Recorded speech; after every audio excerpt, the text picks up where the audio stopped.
Hello दोस्तों, good morning. कैसे हैं आप सभी? आई होप कि सभी अच्छे होंगे, सभी बेस्ट होंगे। तो दोस्तों, ये क्वेश्चन है लास्ट वाला। जैसे मैंने बोला था कि एक क्वेश्चन रह गया है, अगर हो सकता है तो उस क्वेश्चन को हम बनाएंगे, ठीक है, अगर लगा तो दोस्तों मुझे लगता है कि इस क्वेश्चन को हमें पढ़ लेना चाहिए, ठीक है।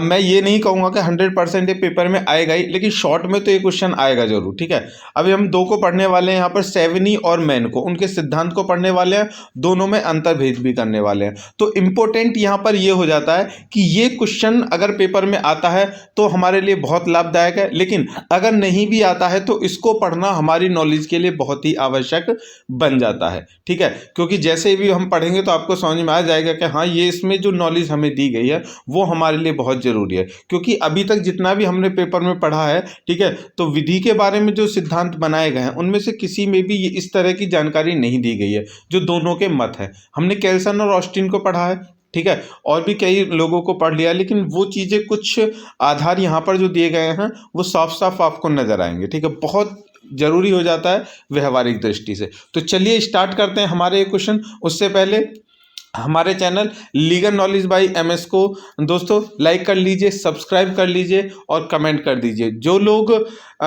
जिन लोगों के कांटेक्ट में दोस्तों आपके भी लोग हैं जो लॉ कर रहे हैं, ठीक है, उनके लिए भी इसको आप जरूर प्रेफर कीजिए कि यहाँ से उन्हें पढ़ाया जा रहा है, ठीक है। और जो रिजल्ट है यहाँ का 90% से ऊपर ही आने वाला है, आप बिल्कुल भी चिंता ना कीजिए, ठीक है दोस्तों। चलिए तो स्टार्ट करते हैं। उससे पहले मैं आपके कॉन्फिडेंस के लिए, बिलीव के लिए एक और बात बता दूं कि अभी रिसेंटली हमने जो तैयारी करवाई है एलएलबी थर्ड सेमेस्टर के, एलएलबी जो सेकेंड ईयर के थर्ड सेमेस्टर की हमने तैयारी करवाई है। तो उसमें दोस्तों हमने जो गेसिंग पेपर दिए हैं बना करके वो 90 से 95% बिल्कुल प्रिडिक्शन सही बैठी है। वरना आप किसी से पूछ लीजिए, हमारे उसमें जा करके प्ले लिस्ट में वो क्वेश्चन देख लीजिए और किसी का क्वेश्चन लेकर के मिला लीजिए। इसलिए आप बिल्कुल भी चिंता ना करें। यहाँ जो पेपर आपको बताया जा रहा है, जो क्वेश्चन बताए जा रहे हैं वो बिल्कुल सीधे और सटीक है, एक्स्ट्रा कुछ नहीं पढ़ाया जा रहा है, ठीक है दोस्तों। चलिए स्टार्ट करते हैं। क्वेश्चन सेवनी तथा मैन। देखिए सेवनी तथा मैन के थोड़ा सा आवाज में हो गई है, सुबह से कई वीडियो रिकॉर्ड कीजिए इसलिए, चलो कोई नहीं, हम फिर भी तैयार हैं आपके लिए। सेवनी तथा मैन के विधिक सिद्धांतों में अंतर बताइए, ठीक है। यहाँ पर अंतर पूछा जा रहा है, या फिर क्वेश्चन को इस तरह से भी पूछा जा सकता है कि विधि शास्त्र के ऐतिहासिक पद्धति पर एक आलोचनात्मक टिप्पणी लिखिए, या फिर सेवनी के अंत चेतना के सिद्धांत की समीक्षात्मक आलोचना करते हुए उसके योगदान का पूर्ण मूल्यांकन कीजिए। सेवनी के सिद्धांत का समालोचनात्मक परीक्षण कीजिए और उनके योगदान का मूल्यांकन कीजिए। प्रगतिशील समाजों का, देखिए इंपॉर्टेंट हो जाता है, प्रगतिशील समाजों का अब तक का आंदोलन सामाजिक प्रथा, स्थिति, हैसियत से संविदा की ओर आंदोलन है। मैन के इस कथन की समीक्षा करते हुए उसके योगदान के का टीकात्मक परीक्षण कीजिए। देखिए ये जो क्वेश्चन है, ठीक है, यहां से 20 नंबर तो आपको मिलने ही मिलने हैं, ठीक है, 20 नंबर तो आपको मिलने ही मिलने हैं। अब बोलोगे सर कैसे 20 नंबर, 20 नंबर कैसे मिले? 20 नंबर में बता दो आप कैसे मिलने। देखिए इसमें से 10 नंबर का शॉर्ट आना ही आना है, ठीक है, और 4 नंबर का वेरी शॉर्ट आना ही आना है इसी क्वेश्चन में से। और लॉन्ग में अगर ये आता है तो 20 नंबर तो ये पूरे दे करके ही जाएगा, ठीक है। दोनों शॉर्ट भी जा सकता है इसमें से, सेवनी और मैन, या फिर अंतर, ये जो इसका अंतर चेतना का सिद्धांत है इसको भी शॉर्ट में रख सकता है, वेरी शॉर्ट में भी 2 क्वेश्चन रख सकता है। तो इस दृष्टि से ये बहुत ही इंपॉर्टेंट है, ठीक है दोस्तों। इसलिए तो क्वेश्चनों के बारे में हमने पढ़ लिया है। यहां से इसको भी देख लीजिए, प्रगतिशील समाजों का आंदोलन अब तक स्थिति से अनुबंध तक का आंदोलन रहा है। मैन के इस कथन पर टिप्पणी कीजिए तथा उनके योगदान का समालोचनात्मक मूल्यांकन कीजिए। तो बहुत ही इंपॉर्टेंट क्वेश्चन है, ये सारी चीजें आपने जान ली है। अब चलते हैं हम इसके आंसर पर, ठीक है, रेडी हो जाइए। थोड़ा सा समय लगेगा, क्वेश्चन थोड़ा सा बड़ा हो सकता है, लेकिन इतनी बेहतरीन बेहतरीन जानकारी आज आपको मिलने वाली है, आप भी खुश हो जाओगे, ठीक है। देखिए स्टार्ट करते हैं। विधि शास्त्र की ऐतिहासिक विचारधारा, हिस्टोरिकल स्कूल ऑफ जूरिस्प्रूडेंस। देखिए इस विचारधारा के प्रमुख समर्थक सेविनी है, प्रमुख, उसके साथ साथ में कार्तर, पुख्ता, सर हेनरी मैन तथा जीसी ली है। ये हैं विधि शास्त्र की ऐतिहासिक विचारधारा के जो उसके प्रमुख समर्थक हैं। ठीक है, तो ध्यान रखना कि ये ऐतिहासिक जो विचारधारा है उसी के समर्थक हैं, उसी को प्रेफर करने वाले हैं। आगे है ऐतिहासिक स्कूल के अंतर्गत विधि और वैधानिक अवधारणाओं लीगल कॉन्सेप्ट की उत्पत्ति, विकास और परिवर्तन का क्रमिक का मतलब क्रमानुसार अध्ययन किया जाता है। इसमें राज्य और विधि के आपसी संबंधों का अध्ययन ऐतिहासिक परिप्रेक्ष्य में किया जाता है। देखिए यहाँ पर बहुत इंपॉर्टेंट बात बताई गई है, राज्य और जो विधि है, ठीक है, उसके बीच में जो संबंध है उसको ऐतिहासिक तौर पर देखा जाता है। मतलब कि ऐतिहासिक तौर पर कैसे थे, पहले कैसे थे संबंध, पहले कैसे थे, पहले इनका कैसे जो क्रियाकलाप होते थे, ठीक है, वो सब कैसे होते थे और अब क्या है, तो ऐतिहासिक परिप्रेक्ष्य में देखे जाते हैं।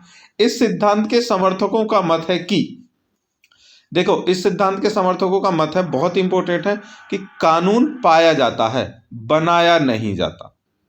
कैल्सन, ऑस्टिन, ठीक है, और सामन, इन सब ने बताया कि कानून बनाया जाता है, विधि को बनाया जाता है, लेकिन यहाँ पर विधि बनाई नहीं, विधि पाई जाती है, बनाई नहीं जाती। ठीक है, law is found not made, ठीक है, अपोजिट में आ गए, इसीलिए इसी परिप्रेक्ष्य से ये क्वेश्चन जो है इंपॉर्टेंट हो जाता था।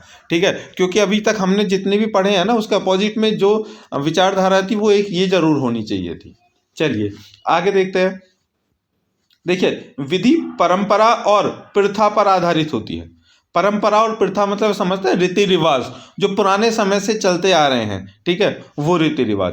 इस स्कूल के मुख्य प्रतिपादक सेवनी तथा हेनरी मैन हैं।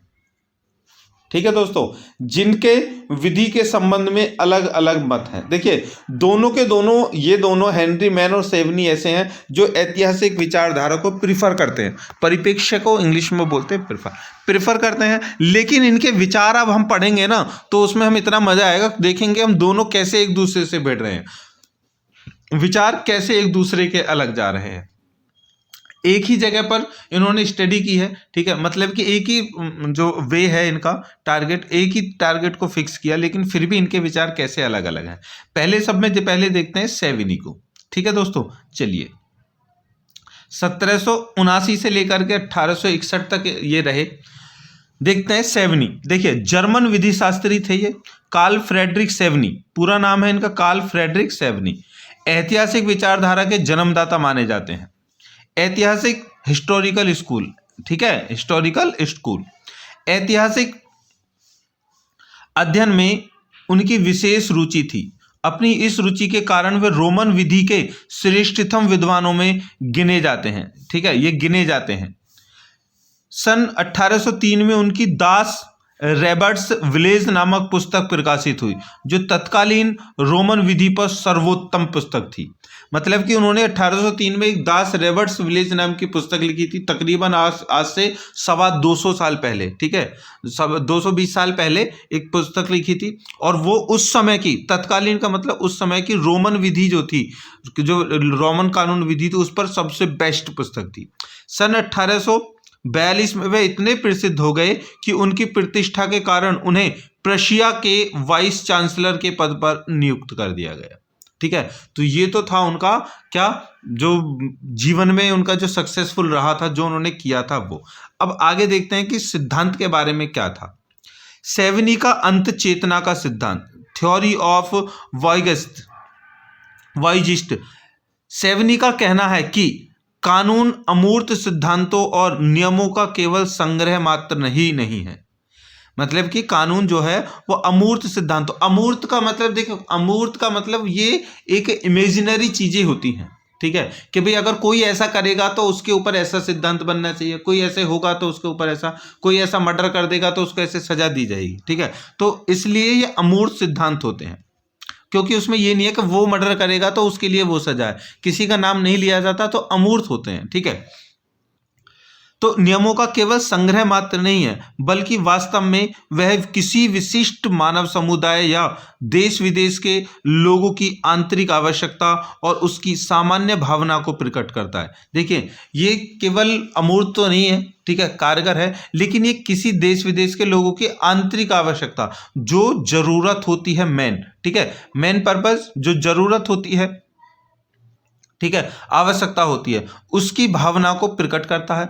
वास्तव में विधि लोगों के आपसी सहयोग से उत्पन्न हुई चेतना की छाया है, ठीक है, मतलब कि लोगों के जो आपसी संबंध होते हैं, ठीक है, एक दूसरे का व्यवहार होता है, उसी की छाया होती है। क्योंकि जैसे आपस में देखो, किसी ने एक चांटा मार दिया तो दूसरा उससे कुछ कहेगा, भाई तूने मार दिया, या फिर कोई उससे भी ज़्यादा पावरफुल है उसको मारेगा, लेकिन उससे ज़्यादा कमज़ोर है तो वो रोने लग जाएगा। तो इस तरह से व्यवहारिक तौर पर देख करके बनाए गए कानून हैं।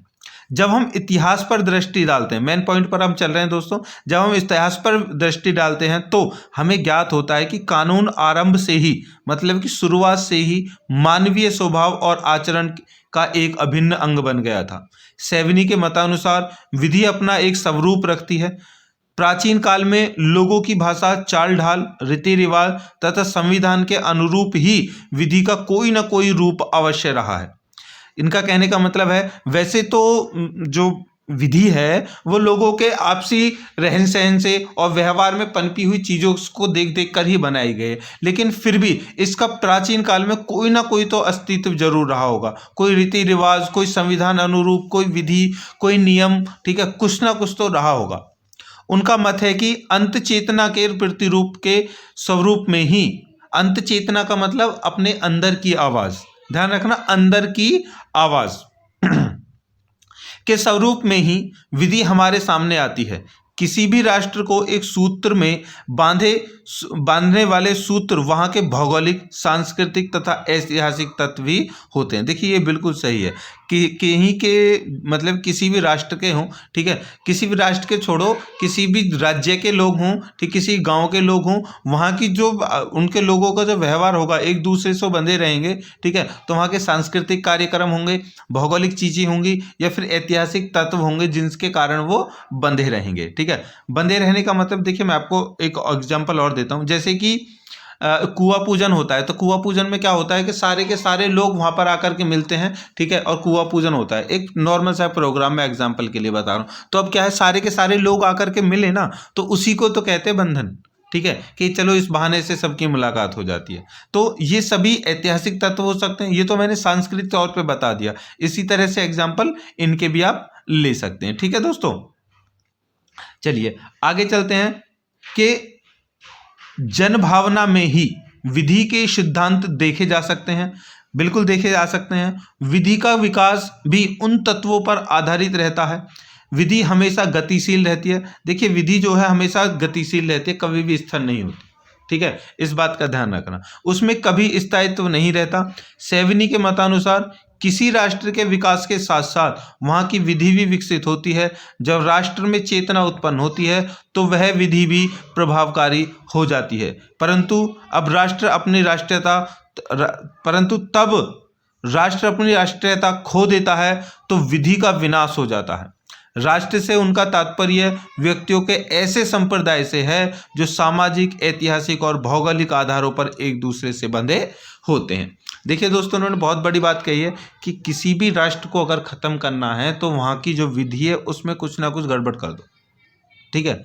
अब देखिए, जैसे हमारा देश है भारत, अगर हमारे देश को बर्बाद करना है दोस्तों, ठीक है, तो देश का जो कॉन्स्टिट्यूशन है उसमें कोई ऐसा संशोधन करा दीजिए जो उसके अनुपयुक्त हो, ठीक है, और जो हमारे व्यवहार को बेकार कर दे, ठीक है। वैसे तो हमारा देश जो है वो संप्रभुता है, ठीक है, धर्मनिरपेक्ष है, सभी लोग रहते हैं। लेकिन अगर कभी ऐसा हुआ कि हमारे संविधान में कोई ऐसा संशोधन कर दिया गया कि एक धर्म सर्वश्रेष्ठ है, ये बोल दिया जाए संविधान के अकॉर्डिंग कि एक धर्म ही सर्वश्रेष्ठ है, बाकी सारे धर्म बेकार हैं, तो देखना हमारे देश की जो अखंडता है ना, वो खंडता में बदल जाएगी, ठीक है। तो कहा गया है, ठीक है, कि राष्ट्रीयता तब खो जाती है तब विधि का विनाश हो जाता है, तो राष्ट्रीयता भी खत्म हो जाती है, ठीक है दोस्तों। चलिए आगे चलते हैं। सेवनी के मतानुसार कुछ और तथ्य देख लेते हैं। देखिए, कानून समाज में स्वतः बनते और बिगड़ते हैं। मतलब कि समाज में जब होते हैं तो कानून अपने आप बनते हैं और बिगड़ते रहते हैं। हालांकि हमारा जैसे कानून है 1947 में 1949 में बना था, 26 जनवरी 1950 को लागू हुआ, ठीक है। और उसके बाद से क्या हुआ कि कानून जो था उस समय पर संविधान, उसको बहुत सारे संशोधन हो चुके हैं, ठीक है। तो कह सकते हैं इस चीज से हम ये लगा सकते हैं कि कानून जो है वो परिवर्तनशील है, क्योंकि जो कानून पहले था, विधि हमारी अब से 74 साल पहले, वो अब चेंज हो चुकी है, ठीक है। और वो परिवर्तनशील भी है, और कानून बिगड़े भी हैं, बहुत से कानून खत्म भी किए गए हैं, बहुत से बने भी। तो बात बिल्कुल सही है, इसलिए मैंने बताया था एक क्वेश्चन बहुत ही ज्यादा इंपॉर्टेंट होने वाला है हमें, ठीक है। अब आगे है कि इनका आधार सामाजिक आवश्यकता है। देखिए, सामाजिक आवश्यकता ही के लिए तो बनते हैं, जितने भी संशोधन हुए सामाजिक आवश्यकता के लिए तो हुए हैं। जिस प्रकार के कानून की आवश्यकता होती है, समाज उसी प्रकार का कानून बना लेता है, और आवश्यकता खत्म होने पर उन्हें समाप्त कर देता है।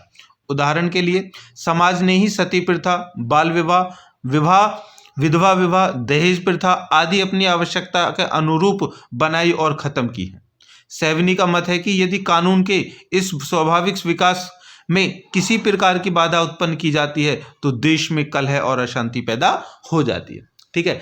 ये बिल्कुल सही है। अभी देखिए, रिसेंटली एक 3 तलाक कानून को उसको बंद कर दिया गया, तो इस समाज की जरूरत ही तो है, क्योंकि पहले जरूरत महसूस नहीं हो, अब जरूरत महसूस हो रही है, तो उसको खत्म कर दिया गया है, ठीक है। और जो 370, ठीक है, जो जम्मू कश्मीर पर वो 370 जो वो बनाया, कानून बनाया, वो बनाया है, वहाँ की ज़रूरत है, और 3 तलाक ख़त्म कर दिया गया है। तो ऐसे कानून बनते भी हैं और बिगड़ते भी हैं, ठीक है। और यहाँ पर एग्जाम्पल भी दिया है, सती प्रथा, बाल विवाह, ये पहले रीति रिवाज ही तो थे, कानून ही थे, क्योंकि उस समय पर अपना संविधान तो था नहीं, ठीक है।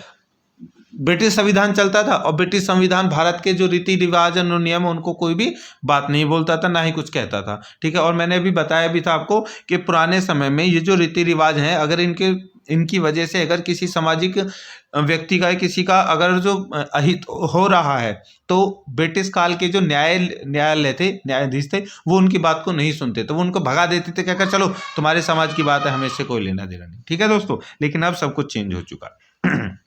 चलिए, अतः सैवनी के विधि संबंधी मूलभूत सिद्धांत निम्न प्रकार हैं। सैवनी की जो सिद्धांत है वो निम्न प्रकार है, उनको हम पढ़ते हैं यहाँ पर पॉइंट बाय पॉइंट। पहला है, देखिए, कानून का निर्माण राज्य के द्वारा नहीं किया जाता, बल्कि वह प्रथा के रूप में पहले से ही मानव समुदाय में विद्यमान रहता है। विधि का विकास लोगों की अंतर चेतना पर आधारित होता है, अतः प्रथा विधि से पूर्ववर्ती और अधिक श्रेष्ठ है। Custom is a prior and superior to law. इन्होंने ये बहुत बड़ी बात कही है यहाँ पर, ठीक है, कि प्रथा जो है, ठीक है, वो पूर्ववर्ती है और श्रेष्ठ है अधिक किससे, विधि से। लेकिन ऑस्टिन केल्सन इस बात को बिल्कुल नहीं मानते, ठीक है दोस्तों। इसीलिए मैंने बताया था कि अपोजिट में आकर के हम ज्ञान लेंगे तो हमें पता चलेगा चीजें कहाँ पर सही है, कहाँ पर नहीं। पॉइंट नंबर 2 पर चलते हैं। देखिए, यहाँ पर इन्होंने ये कहा है कि जो कानून है वो पहले से हैं, पहले प्रथा के रूप में थे और अब ये कानून बन चुके हैं, ठीक है दोस्तों। चलिए, दूसरे में क्या कह रहे हैं, विधि का स्वरूप सार्वभौमिक नहीं होता, ठीक है। देखिए, उन्होंने एक सिद्धांत था, ठीक है, समरूपता का सिद्धांत, ठीक है, या फिर यूनिवर्सल जो सिद्धांत था, ठीक है, आदेशात्मक था, ठीक है, वो सभी थे, वो यूनिवर्सल को फॉलो कर रहे थे। लेकिन उन्होंने कहा है कि नहीं, विधि का स्वरूप सार्वभौमिक नहीं होता। सार्वभौमिक का मतलब हर जगह वही विधि चले, एक ही विधि चले, एक जैसी विधि सब पर लागू हो, वो नहीं हो सकता, और न ही इसे समान रूप से सभी स्थानों पर लागू किया जा सकता है। आगे ना बात, ठीक है। लेकिन केल्सन ने बोला है कि इसको सभी एक जगह पर स्थापित किया जा सकता है, जब उसने अपने नॉर्म्स के बारे में बताया।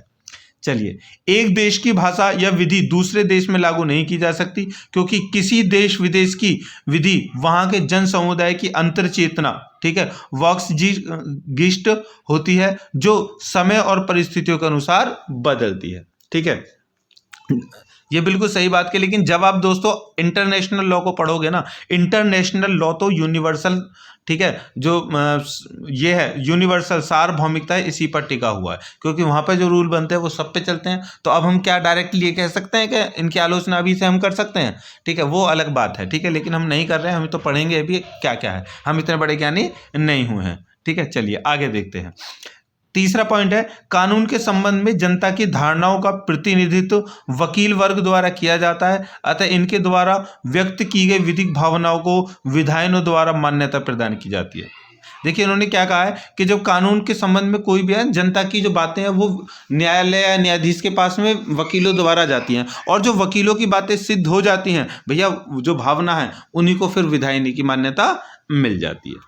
चौथे रूप में इन्होंने बताया कि कानून के पीछे वास्तविक शास्ति, संक्शन, सामाजिक दबाव, सोशल प्रेशर है, न कि नैतिक शिक्षा आदेश या राजनीतिक आदेश। ठीक है, देखिए जो जब आप पढ़ेंगे ना मॉरल लॉ पढ़ेंगे, ठीक है, नैतिक विधि शास्त्र पढ़ेंगे तो उसमें इसी बात को माना गया है और उन्होंने यहाँ पे बिल्कुल इसको नकार दिया है। शास्त्री पढ़ेंगे जाकर के आप ऑस्टिन में, उसको भी यहाँ पे बहुत बड़ी मान्यता दी गई। उन्होंने कहा है सामाजिक शास्त्री दबाव है, वास्तविक शास्त्री ही है, सामाजिक दबाव है, लेकिन नैतिक शिक्षा और राजनीतिक आदेश तो बिल्कुल नहीं। मतलब ऐसा नहीं है कि प्रधानमंत्री हमसे ये बात कहे कि भाई ये करो तो हम मानेंगे, हम बिल्कुल नहीं मानेंगे। अगर दंड है उसके साथ में तो ही हम उस बात को मान रहे हैं, ये कहते हैं हमारे मैन।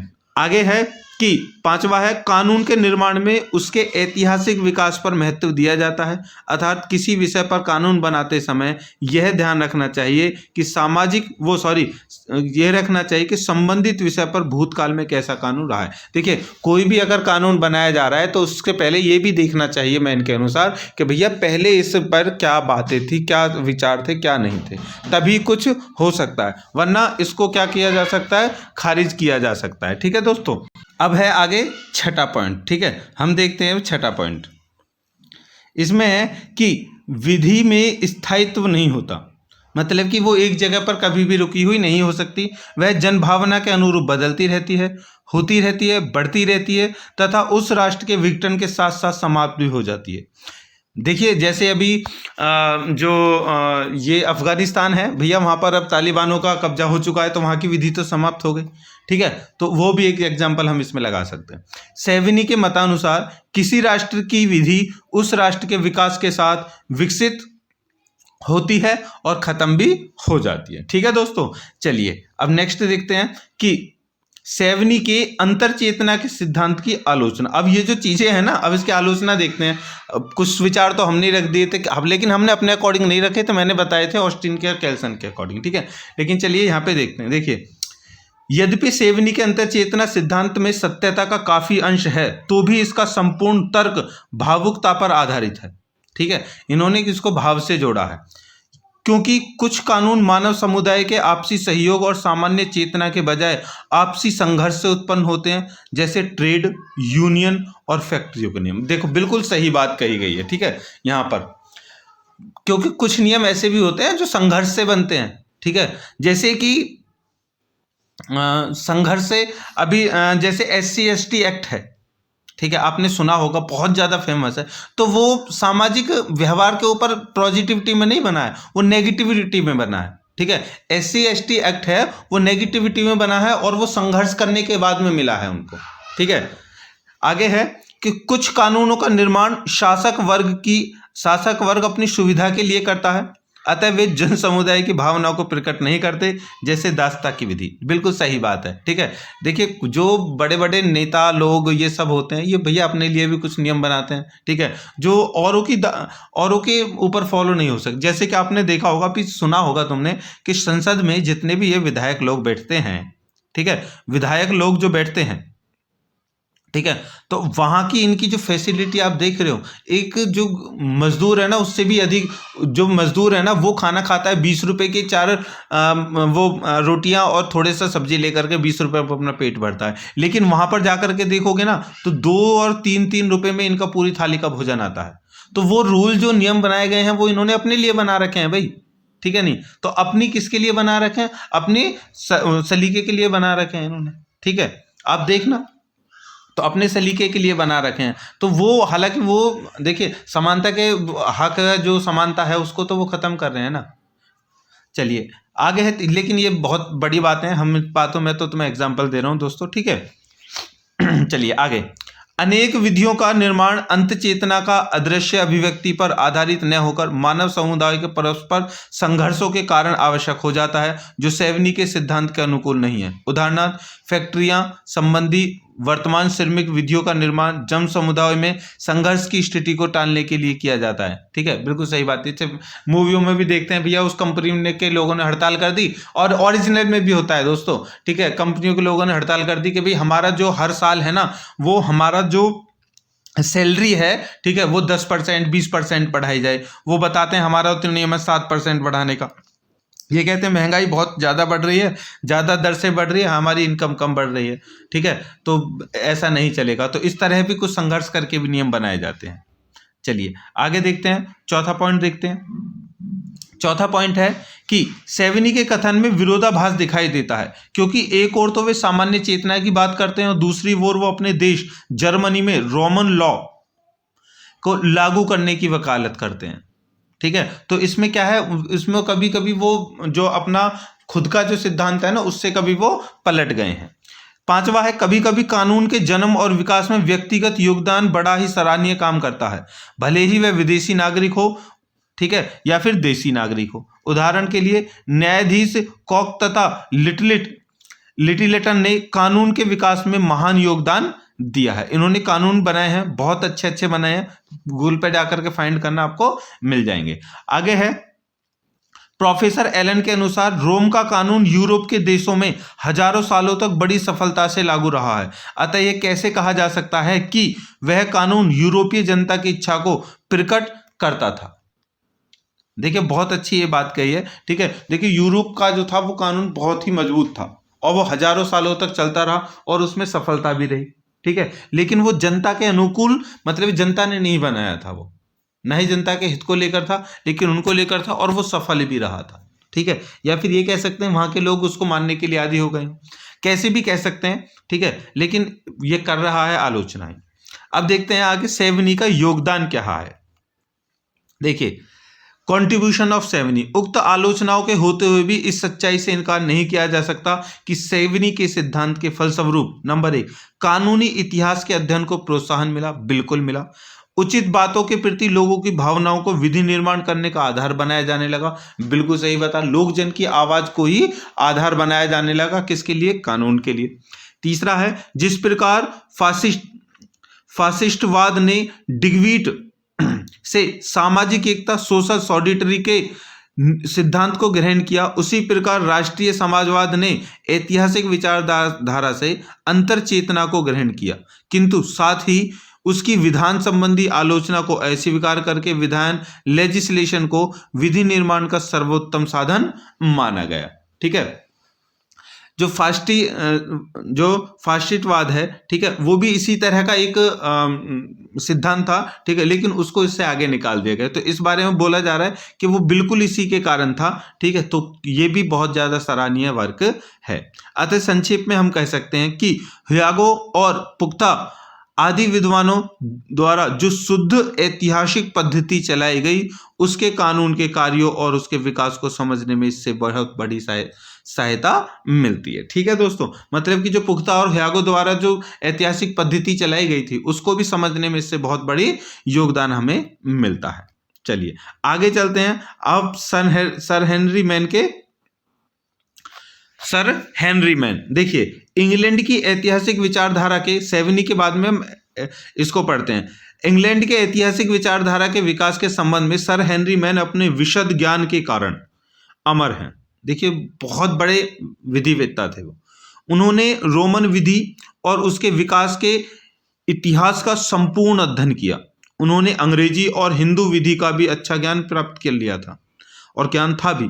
विभिन्न देशों के विधियों के गहन अध्ययन के फलस्वरूप उन्होंने विधि और विशेषकर इतिहास के अध्ययन में तुलनात्मक पद्धति का श्री गणेश किया, मतलब कि तुलनात्मक पद्धति को उन्होंने प्रतिपादित किया, बनाया।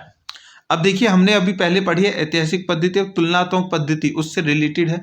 ये दोनों को जो ऐतिहासिक है और कैल्सन और उनकी जो पद्धति है उनका तुलनात्मक अध्ययन करके आपको बताएगी, कितनी अच्छी जानकारी मिलने वाली है। ठीक है, तो देखिए उनकी प्रथम प्रकाशित पुस्तक एंशिएंट लॉ 1861 है, जिसमें उनकी पद्धतियों के समान सिद्धांतों का वर्णन है। इसके अलावा उनकी 3 महत्वपूर्ण पुस्तकें भी हैं। देखिए वो उनको मेंशन कर दिया गया है यहाँ पर, village communities, early history of institutions तथा dissertation on early law and customs 1833। अब चलिए हेनरी मैन के विचार देखते हैं क्या है। देखिए, सर हेनरी मैन के विचार पद्धति को तुलनात्मक पद्धति कंपैरेटिव स्कूल कहा जाता है, क्योंकि मैन ने विभिन्न देशों की विधि प्रणालियों का अध्ययन करके विधि के विकास संबंधी कुछ सामान्य निष्कर्ष निकाले। हिंदू विधि तथा रोमन विधि के तुलनात्मक अध्ययन के फलस्वरूप वे इस निष्कर्ष पर पहुंचते हैं कि समाज दो प्रकार का होता है। देखिए, मैं इनके ज्ञान को इसलिए मैं इम्पोर्टेंट मानता हूं दोस्तों कि जब हम बहुत अधिक चीज़ों को फाइंड करते हैं, ठीक है, क्योंकि जैसे इन्होंने कई देशों की, कई राष्ट्रों की विधि का अध्ययन किया है तो इन्हें सबसे ज़्यादा ज्ञान होगा। इन्होंने किसी एक पर नहीं टिके रहे, ठीक है, इसलिए मैं इसको प्रेफर करता हूँ, ठीक है, और मुझे ये पसंद भी है। चलिए देखो, समाज दो प्रकार का इन्होंने बताया है, नंबर 1 स्थिर और नंबर 2 विकासशील। देखिए, स्थिर को अगर हम देखेंगे सेवनी के अकॉर्डिंग तो वो है ही नहीं, लेकिन इन्होंने बताया है। अब कहते हैं कि दोनों समाजों में विधिक विकास में भिन्नता पाई जाती है। ये दोनों प्रकार के समाज अपनी आरंभिक अवस्था में निम्नलिखित 4 विधिक अवस्थाओं से गुजरते हैं। देखिए, दोनों समाज बताए हैं स्थिर, स्टैटिक और प्रोग्रेसिव, ठीक है, और दोनों की विधियां अलग अलग बताई हैं, प्रोग्रेस अलग अलग बताया है, लेकिन उनमें भी इन्होंने 4 चीज कॉमन बताई हैं। वो क्या है? सबसे पहला देखिए, प्रथम अवस्था में कानून का विकास शासक के व्यक्तिगत आदेशों को ईश्वरीय इच्छा डिवाइन विल का प्रतीक माना जाने से ही होता है या फिर लिया जाता है, ठीक है। तो इन्होंने कह दिया कि ऐतिहासिक परिप्रेक्ष्य से पहले ऐतिहासिक ज्ञान वो नहीं हो करके क्या कहा है इन्होंने, व्यक्तिगत आदेशों को माना है, ईश्वरीय इच्छा। दूसरी अवस्था में ये आदेश प्रथा कस्टम का रूप ग्रहण करते हैं। देखिए, पहले किसी एक व्यक्ति की बात है वो, उसके बाद में उसको कस्टम्स के रूप में ग्रहण किया है, प्रथा मान लिया गया है। तीसरा है अवस्था में शासक के स्थान पर कुछ अल्पसंख्यक लोगों का कब्जा हो जाता है जो स्वयं विधियों का निर्माण कर लेते हैं, ठीक है। फिर क्या होता है कि जो शासक बन जाते हैं लोग और वो अपने अकॉर्डिंग उन विधियों का थोड़ा चेंज कर लेते हैं। चौथी अवस्था में बहुसंख्यक लोग अल्पसंख्यक विधि निर्माताओं के खिलाफ विद्रोह करते हैं, जिसके फलस्वरूप विधि सारित होकर के संहिता कोड का रूप धारण कर लेती है, ठीक है। चारों चीजें बताई हैं। पहले कोई व्यक्ति बताया है, उसके अकॉर्डिंग जो वो बताता है वही होता है, उसके बाद में उन्हीं को प्रथा मान लिया जाता है। फिर कुछ अल्पसंख्यक लोग, ठीक है, उसमें अपने अकॉर्डिंग चेंज कर लेते हैं। फिर उससे भी बड़े आबादी के लोग जाकर के जो चेंज हुआ है, ठीक है, उसको कोड कर लेते हैं, ठीक है। दोस्तों, इंपॉर्टेंट बातें बताई गई हैं, चारों अवस्थाएं, ठीक है, ये स्थिर समाज के लिए भी हैं और प्रोग्रेसिव समाज के लिए भी है। आगे उपरोक्त 4 अवस्थाओं में विधियों का विकास दोनों ही प्रकार से के समान समाज में एक समान होता है। चौथी अवस्था में पहुंचकर स्थिर समाज आगे विकसित नहीं होता, जबकि विकासशील समाज में विधि का विकास वैधानिक कल्पनाओं, फिक्शंस तथा इक्विटी तथा विद्वान लेजिस्लेशन के माध्यम से लगातार जारी रहता है। देखिए, इन्होंने कहा है कि एक समाज होता रहता है स्थिर और एक चलता रहता है। जो स्थिर हो जाता है वहां पर जो इन्होंने बताया बहुसंख्यक जो लोग हैं भाई उनका बाहुल्य हो जाता है, वो अपने अकॉर्डिंग नियम बना लेते हैं और वो उसको चेंज नहीं होने देते। लेकिन जहां पर लोगों के जो बराबर के होते हैं या फिर एक दूसरे समाज बढ़ते रहते हैं तो उसमें क्या हो जाता है, वो चेंज हो जाता है, ठीक है दोस्तों। अब चलते हैं मैन के अनुसार आगे क्या बातें हैं। देखिए, सामाजिक परिवर्तन के साथ साथ कॉमन लॉ में भी परिवर्तन होता है, किंतु यह आवश्यक नहीं है कि वह परिवर्तन बुरे से अच्छे की ओर हो या अच्छे से अच्छे की ओर हो। कानून के श्रेष्ठतर विकास के लिए यह आवश्यक है कि समय पर विधि का निर्माण और संहिताकरण कोडिफिकेशन किया जाए। अतः मैन ने इस विधान को संहिता की आवश्यकता पर अधिक बल दिया है, जबकि सेवेनी प्रथा को अधिक महत्व देते हैं। मैन का कहना है कि इंग्लैंड के कानून की अस्पष्टता का मुख्य कारण यह है कि वहां न्यायाधीश निर्मित विधि जज मेड लॉ है, अतः समस्त विधि का संहिताकरण आवश्यक है, ठीक है। अब दोनों के बारे में पता चल गया होगा आपने, ठीक है। एक है वो विधि पर थोड़ा सा ध्यान दे रहे हैं और जो सेवेनी है वो केवल प्रथा को ही आगे मान रहे हैं, ठीक है। लेकिन परिवर्तन तो दोनों में ही होते हैं, ठीक है। कॉमन लॉ में भी परिवर्तन है, दोनों में ही परिवर्तन होते रहते हैं। आगे है हैसियत या फिर परिस्थिति।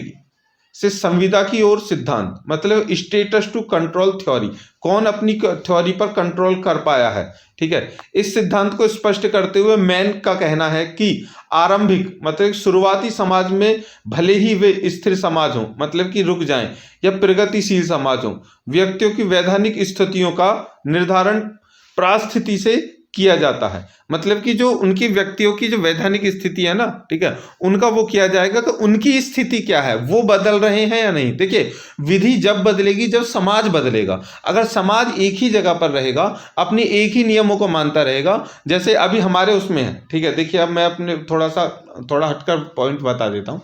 जैसे कि पहले थे, ठीक है, जो लड़कियां थी और लड़के थे, मतलब स्त्री और पुरुष में बहुत ज्यादा अंतर था। ठीक है, लेकिन आज के समय में अंतर नहीं रह गया। देखिए, आजकल लड़कियां बाहर निकलने में, कमाने में, खाने में, पीने में, पहनने में, शौक में, रहन सहन में, सब में बराबर हो चुकी हैं। तो हमारा जो समाज है, अब विधियां भी तो इसी तरह से बनेंगी। ठीक है, लेकिन अगर उन्हीं पुरानी प्रथाओं पर हम चलते रहते कि नहीं, लड़कियों को पैंट शर्ट नहीं पहननी चाहिए, या फिर इस तरह कपड़े नहीं पहननी चाहिए, उनको सूट सलवार और साड़ी ही पहननी चाहिए, वही तो समाज कहाँ से चेंज हो पाता, फिर तो विधि भी नहीं चेंज होती। तो यहाँ पर ये जो बात कही गई है ना, ओके, वहां के उन्होंने कहा है कि वैधानिक व्यक्तियों की वैधानिक स्थितियों का निर्धारण परिस्थिति से किया जाता है। भैया, वहां के लोग जो है ना, अगर वो चेंज होंगे तो ही विधि चेंज होगी। अगर वो लोग नहीं बदलेंगे, उनकी स्थिति ऐसी कैसी रहेगी, तो फिर विधि भी नहीं बदलेगी। दूसरे शब्दों में, नागरिक के कर्तव्य, अधिकार, विशेषाधिकार आदि कानून द्वारा निश्चित किए जाते हैं। ठीक है, जो भी मैंने बात बताई है ये उसी का रूप है। किंतु भविष्य में सामाजिक विकास के साथ साथ व्यक्तियों की कानूनी स्थिति का निश्चय आपसी समझौते के आधार पर किया जाने लगा। इस सिद्धांत के फलस्वरूप रोम में दासों और इंग्लैंड में कैथोलिक यहूदियों और स्त्रियों की दशा में सुधार होने लगा। अन्य देशों में भी बेगार समाप्त हो गई तथा मालिक और नौकर के संबंध पारस्परिक समझौते के आधार पर निश्चित किए जाने लगे। ठीक है, तो देखिए, अब लोग बदले ना वहां के, तो वहां के नियम भी बदलने लगे। ठीक है, यही चीज थी कि कंट्रोल कितना रहा उनको अपने अपने ऊपर।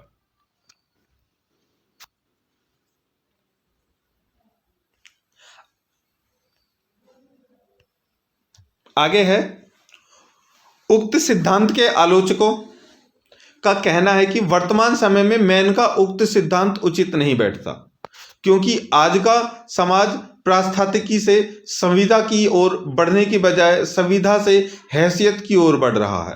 आलोचकों का कहना है कि आजकल लोग औद्योगिकी मामलों में अपनी शर्तों के आधार पर समझौता नहीं करते, बल्कि वे सामूहिक समझौते के आधार पर अपनी नियुक्ति, वेतन, काम के घंटे, पेंशन तथा अन्य भत्ते आदि निर्माण आदि का निर्धारण करते हैं। किंतु इस आलोचना के आधार पर मैन का सिद्धांत अनुचित नहीं ठहरता, क्योंकि मैन ने केवल अब तक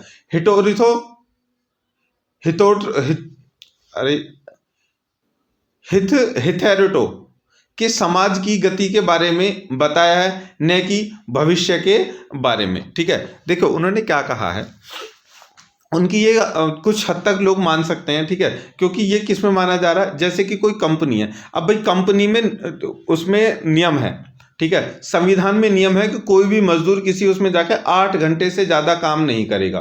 ठीक है दोस्तों, ये आप सभी को पता होगा, जिनको नहीं पता है उनको बता दो। लेकिन उनको जरूरत के आधार पर 8,000 के मिल रहे हैं 8,000 रुपए, तो अब वो मालिक से कहें, मालिक चाहे काम तो हमसे 12 घंटे करवा लो, लेकिन हमें 10,000 की जरूरत है, हमें 10,000 महीने के दे दिया करो। अब तो मालिक क्या करेगा, आपसे समझौते कैसे होंगे। ठीक है भाई, अगर मैं 8 घंटे के तो मैं 8,000 दे रहा हूं, लेकिन अगर और 4 घंटे तुमसे काम करवाता हूं, उसके मुझे 2,000 रुपए देने पड़ रहे हैं, तो मैं राजी हो जाऊंगा। तो अब ये भी राजी हो गए और मजदूर भी राजी हो गए।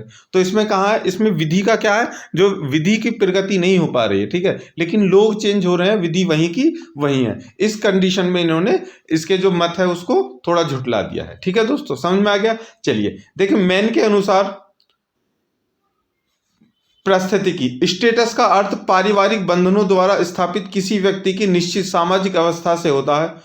पारिवारिक सदस्य जैसे स्त्री, बच्चे, पुरुष और दास आदि का परिवार के मुखिया द्वारा पारिवारिक बंधन में एक दूसरे से जुड़े रहने से है। देखिए, किसी भी व्यक्ति का स्टेटस इन सब चीजों से बनता है। ठीक है दोस्तों, अब है मैन का योगदान। देखिए, कॉन्ट्रीब्यूशन ऑफ मैन। मैन का योगदान विधि शास्त्र के लिए निम्नलिखित कारणों से निम्नलिखित कारणों से महत्वपूर्ण रहा है। कारण से महत्वपूर्ण रहा है, कौन से कारण है वो देख लेते हैं। देखिए सबसे पहला कारण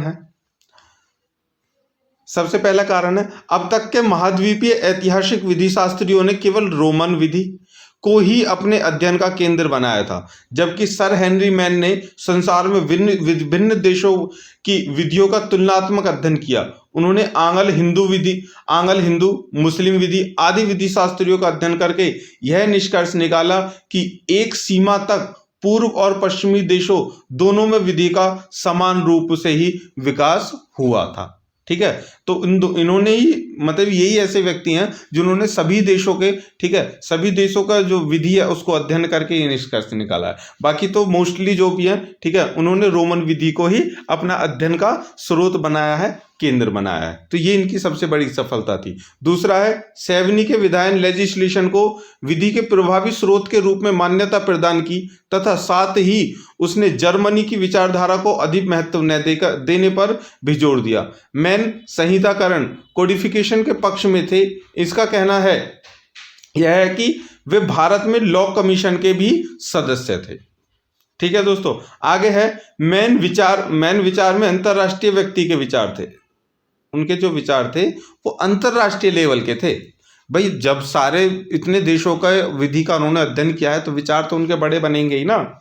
वो अधिक प्रयोगवादी तथा समाजशास्त्रीय ढंग से विधि के निर्माण होने का दावा करते हैं। वे इस पक्ष में भी थे कि अच्छी विधि का अनुकरण अन्य देशों से किया जा सकता है। वे सभी कानूनों की अच्छाई को स्वीकार करने के पक्ष में थे। उनका मत था कि कानून का विकास होता रहना चाहिए। देखिए हेनरी मैन का मत था कि उनका जो कानून है कहीं का भी उसका विकास होता रहना चाहिए। दूसरा ये था कि अगर एक देश का विधि जो है वो अच्छी है तो दूसरे देश को उसकी विधि का अनुसरण कर लेना चाहिए, और भारत ने भी यही किया है। भारत की जो विधि है उसमें भी कई देशों की विधियों का अनुसरण किया हुआ है, आपको पता भी होगा। ठीक है दोस्तों, चलिए आगे चलते हैं। पॉइंट नंबर 4, मैन ने विधि के इतिहास का अध्ययन मुख्य रूप से भूतकालीन कानूनी व्यवस्था को जानने के लिए किया था, न कि भावी विधि व्यवस्था के स्वरूप को निश्चित करने के लिए। इस दशा में उसने विधिक सिद्धांत लीगल थ्योरी को अपना महत्वपूर्ण योगदान दिया। देखिए जो ऐतिहासिक चीजें थी ना उनको उनकी खोज करने के लिए किया था इन्होंने, ठीक है, ना कि ऐसा कि भविष्य में कोई विधि का निर्माण करने वाला हूं।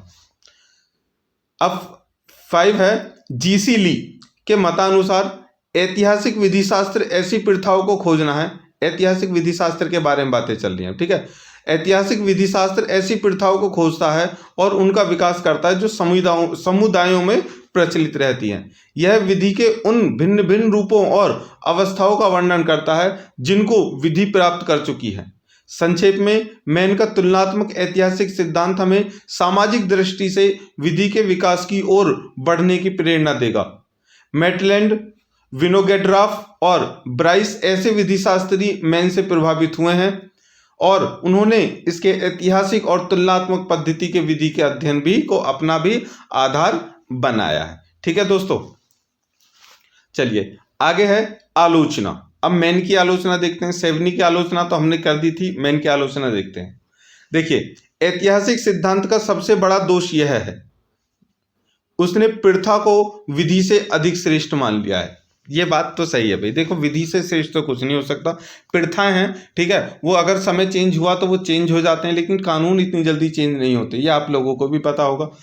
ठीक है, देखिए विधि का ऐतिहासिक दृष्टिकोण रखना अनुचित नहीं, परंतु उसी को सबको समझना भूल है। तो बिल्कुल सही बात है। देखिए ऐतिहासिक रीति रिवाजों को झुठला देना या फिर तिरस्कार कर देना तो गलत है, लेकिन सब कुछ उन्हीं को मान लेना, अपने जीवन को उसी पर निराधार कर देना, ठीक है, तो वो तो गलत है। अब जैसे मैं कहूँगा पुरानी परंपराएं हैं, ठीक है, तो पहले जो परंपराएं थी, पहले जो स्त्रियां थी वो साड़ी पहनती थी और जो पुरुष थे वो कुर्ता पजामा या फिर सर पे ऐसे वो पगड़ी और लंगोटी ऐसे बांधते थे। तो क्या हम उनको ही सब कुछ मान करके अब चलेंगे तो हमें बेवकूफ ना कहेंगे लोग कि देखो पता ना कौन से जमाने में रह रहा है। तो ये बात तो बिल्कुल सही है। उसके बाद से इस स्कूल के कानून के अचेतन विकास पर अधिक जोर दिया है, किंतु उसके प्रयोजन पर अधिक ध्यान नहीं दिया। इस यह इस स्कूल की मुख्य कमी थी, जिसके कारण समाजशास्त्र विधि शास्त्र का जन्म हुआ तथा इसका अपना महत्व कम हो गया। तो इसने क्या किया, अचेतन मन, मतलब कि सोच को बहुत आगे बढ़ाया लेकिन उस पर काम नहीं किया। जो विचार थे, जो सोच बनाई थी, उस पर काम नहीं किया गया, इसीलिए उसको हटा दिया गया, मतलब कि वो धूमिल हो गई और उसकी जगह पर जो समाजशास्त्रीय विधि का जन्म हुआ, सोशल लॉ का। अब है सेवनी तथा मैन के सिद्धांतों में अंतर। दोनों के सिद्धांतों में अंतर देखिए, यद्यपि सेवनी और मैन दोनों ही विधि शास्त्र की ऐतिहासिक पद्धति के प्रमुख प्रवर्तक थे, फिर भी अनेक बातें दोनों में के विचारों में भिन्नता है। सेवनी प्रथाओं को बहुत कम महत्व देते थे, जबकि हेनरी मैन सभ्यता के विकास के साथ विधायन द्वारा निर्मित संहिताबद्ध विधि की आवश्यकता पर भी जोर देते थे। देखिए उन्होंने क्या कहा, दोनों ऐतिहासिक परिप्रेक्ष्य में ही थे, ऐतिहासिक विधि को ही दोनों ने माना, उसी पर अध्ययन किया, लेकिन फिर भी दोनों के विचार थोड़े अलग थे। ठीक है, मैन ने क्या किया, सेवनी ने क्या किया, सेवनी ने तो जो ऐतिहासिक चीजें थी उन्हीं को अपना प्रमुख मान लिया, लेकिन इन्होंने क्या किया, इन्होंने विकास पर ध्यान दिया, इन्होंने सभ्यता को भी जाना और आगे जो निर्मित होने वाला है उनसे देख करके उस पर भी जोर दिया। मैन का कहना था कि इंग्लैंड को तत्कालीन विधि की अस्पष्टता का मूल कारण यह था कि यह विधि प्रधान रूप से न्यायाधीशों द्वारा निर्मित की गई थी, कि विधानमंडल द्वारा, न कि विधानमंडल द्वारा। देखिए इन्होंने कहा था कि अभी जो हम भी जो 400 सालों तक अंग्रेजों ने जो हमारे ऊपर राज किया था, वो भी विधि जो थी, ठीक है, वो विधि जो थी दोस्तों, वो कौन सी विधि थी, ठीक है, वो भी तो न्यायाधीशों द्वारा बनाई गई थी, वो प्रथाओं वाली थोड़ी ना थी। तो यही बात इन्होंने कही है। उसके बाद मैन ने सेवनी के लोक चेतना के सिद्धांत को मानने से इनकार कर दिया। उन्होंने विधानमंडल की सृजनात्मक शक्ति को स्वीकार किया, जैसे सेवनी ने स्वीकार नहीं किया। लोक चेतना, ठीक है, लोगों का जो चेतन था, मतलब कि उन्होंने कहा था कि भाई जहां पर लोग ज्यादा होते थे वो अपने अनुसार नियम बना लेते, जो कम होते थे उनके नियम दब जाते थे, तो उसको इन्होंने खत्म कर दिया। उन्होंने कहा नहीं, ऐसा नहीं है, ठीक है, जो विधानमंडल बनाता है मैं उसको मानने के लिए तैयार हूं, लोगों का इसमें कोई रोल नहीं होता। आगे है, वास्तव में मैन ने प्रगतिशील समाज के लिए विधान को विधि के निर्माण का एक अनिवार्य साधन मानता है या फिर माना है। उनका परिस्थिति से संविदा की ओर, ध्यान रखना, संविदा की ओर का सिद्धांत व्यावहारिक होने के साथ साथ तत्कालीन पूंजीवादी और औद्योगिक समाज की परिस्थितियों के लिए उसी प्रकार अनुकूल था जिस प्रकार सेवनी का लोक चेतना का सिद्धांत तत्कालीन जर्मन समाज की आंतरिक भावनाओं के अनुकूल था। इस प्रकार यद्यपि इन दोनों का विधि शास्त्रियों के विचार में भिन्नता है, फिर भी दोनों को उन मानवीय संस्थाओं की मौलिक दृढ़ता के प्रति अटूट विश्वास था जिन पर अधिकांश विधिक इतिहासकार विश्वास करते हैं। ठीक है दोस्तों, अब लास्ट में ये बताया गया है कि भले ही दोनों के विचार भी थे, लेकिन एक मत ये भी था कि जो सेवनी का लोक चेतना का सिद्धांत था, ठीक है, तो यहाँ पर इसका ये सिद्धांत था कि जो समाज के जो बड़े लोग होते हैं, जो फैक्ट्री कंपनियों के वो होते हैं, वो भी तो अपने अकॉर्डिंग नियमों को बदलाव करके बना लेते हैं, और ऐसे ही उसके अंत चेतना में था। तो दोनों के विचार एक थे, ठीक है, बाद में आकर के दोनों के विचार एक भी हैं और अलग भी हैं। यही था हमारा अध्ययन, हमने इनका अध्ययन किया, ठीक है, यही था इनका क्वेश्चन, और ये इंपॉर्टेंट क्वेश्चन है और आपने पढ़ा भी होगा तो आप पता चल गया होगा कि हमें कितनी अच्छी अच्छी बातें इसमें फाइंड करने को मिली हैं और हमारे ज्ञान में वृद्धि हुई है। अगर आपको लगता है कि हाँ हम आपके ज्ञान में वृद्धि कर पाए हैं, तो दोस्तों हमारे channel legal knowledge by MS को